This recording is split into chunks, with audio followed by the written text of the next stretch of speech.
The buses at night aren't actually buses. I've always been a night owl, usually finding myself wide awake well past midnight. It's a habit I've carried since my college days, where late-night study sessions were the norm, and it's never really left me. After graduating, I moved to Los Angeles for a job, hoping the city's endless energy would suit my nocturnal lifestyle. But despite the time that's passed, I'm still not used to everything. The sprawling neighborhoods and the constant noise. My initial plan was to move in with my parents, but we had a falling out just before my move. The argument stemmed from my grandmother's will. When she passed, I was left out entirely while my parents inherited everything. Feeling betrayed and resentful, I decided I couldn't live under their roof. With limited options and time running out, I had to settle for a crummy apartment in the shadier part of town. My apartment overlooks one of the busier streets in the area, so I've become quite accustomed to the sounds of traffic at all hours. The constant hum of engines and distant sirens have become a kind of white noise that usually lulls me to sleep. However, something strange has been happening lately that's left me unable to sleep. It started a few weeks ago. I'd be up late, reading or watching TV, and I'd hear the buses going by. Normally, the last bus in our town runs until 11 p.m., but recently, I've been hearing buses rumble by well past that time. At first, I brushed it off, thinking maybe the city extended the hours or added a new route, but curiosity got the better of me. One night, around 1 a.m., I got the courage to peek out of my window. The streets were quiet, almost eerily so, and the air was heavy with that peculiar stillness only found in the dead of night. As I scanned the street, I saw it, the bus, idling at the stop on the corner, its interior lights flickering dimly. I watched for a few minutes, waiting to see if anyone would get on or off, but the bus just sat there. The sight left me unsettled, but I couldn't muster the nerve to go outside. Over the next few nights, the bus kept appearing at the same time, idling at the same spot. Each time, I would watch from my window, my curiosity and unease growing with every sighting. Finally, one night, decided enough was enough. Threw on a jacket and headed downstairs. The streets were just as silent and still as before, amplifying the sense of dread that had been building inside me. As I reached the corner of my block, I saw the bus again, its lights still flickering, and I knew I had to find out what was going on. Approaching the bus, I took a closer look. It looked like a standard city bus. Nothing about it screamed unusual or out of place. Its exterior was weathered, the paint chipped and peeling in spots, but otherwise it seemed like any other bus.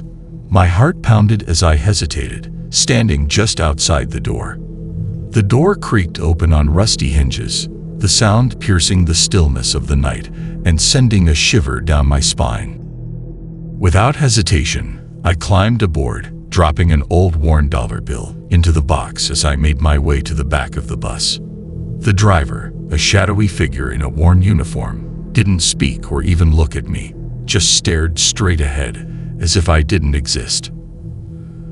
Settled into one of the seats near the rear, feeling a sense of unease creeping over me. The bus interior was dimly lit, with flickering lights casting eerie shadows on the worn, cracked seats. The air smelled faintly of mildew and old leather, mixing with the metallic scent of rust. Graffiti covered the walls and the backs of seats, some of it recent, some of it old and faded. I noticed a few seats with stuffing spilling out, torn from years of use and neglect. The windows were grimy, and cobwebs clung to the corners, swaying slightly with the motion of the bus.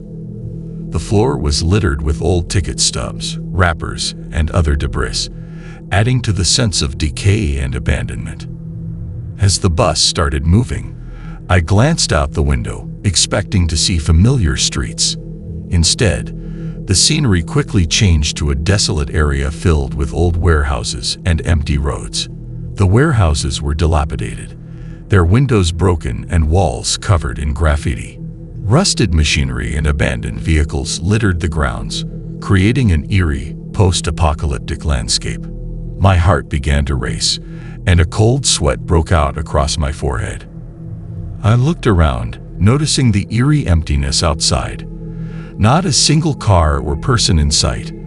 I pulled out my phone, hoping to check my location, but there was no signal.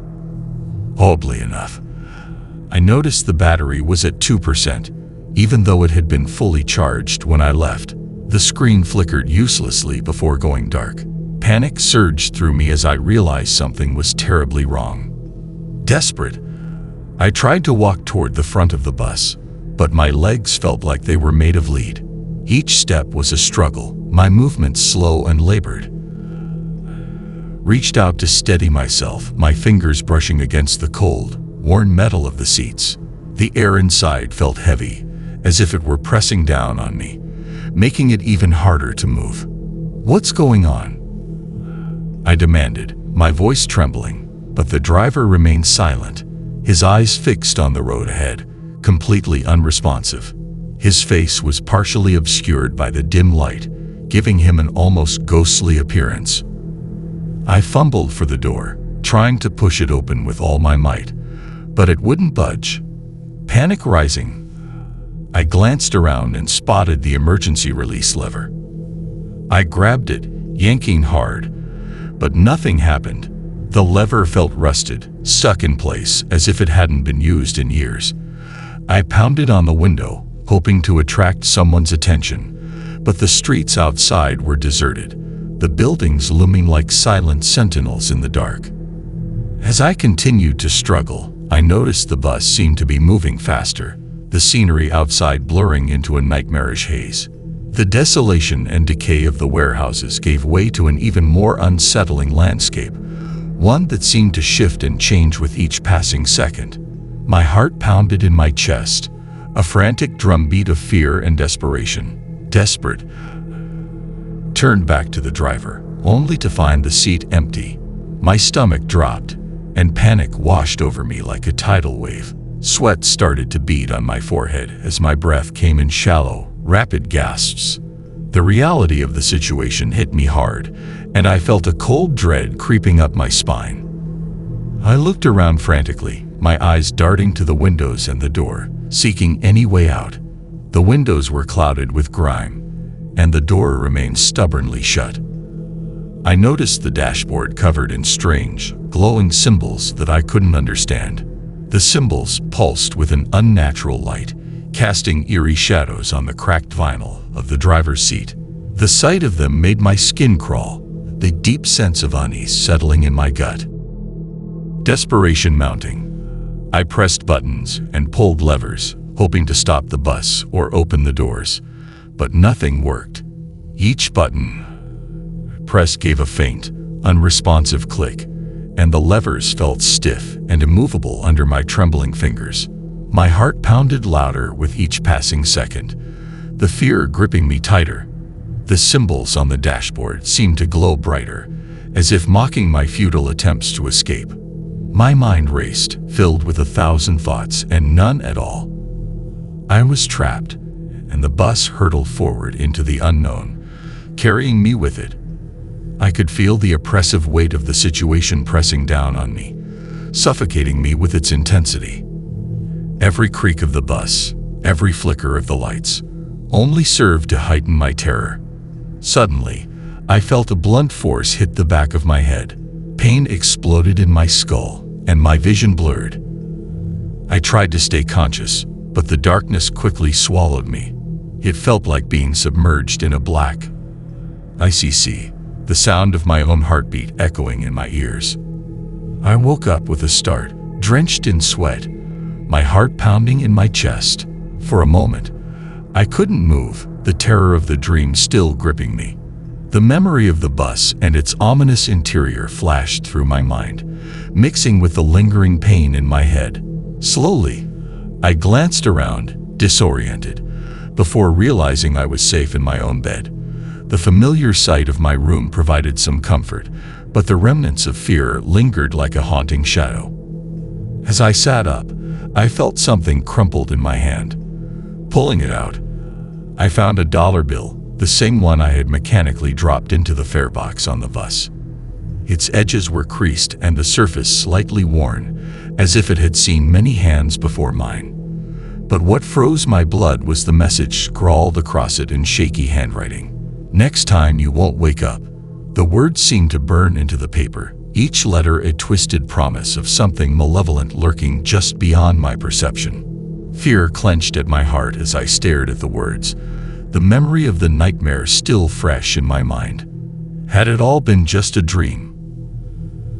Turned the dollar bill over in my hands, the chilling message glaring up at me. A shiver ran through me. I had to know, was there really something sinister at play, or was my mind simply playing tricks on me? As the days passed, the memory of the nightmare lingered, haunting me like a shadow. I found myself avoiding the late-night streets, the once familiar sounds now tinged with an unsettling edge. The city's nocturnal symphony of distant sirens and the hum of traffic became a haunting backdrop to my paranoia. No matter how hard I tried to distract myself, the image of that empty bus and the chilling message on the dollar bill remained etched in my mind like a sinister graffiti. Then, one night, as I lay awake in bed, the silence was shattered by a distant rumble, the low growl of an engine, unmistakably the sound of a bus pulling up to the stop outside my window. My heart froze in my chest as I listened, the fear creeping back in like an unwelcome specter.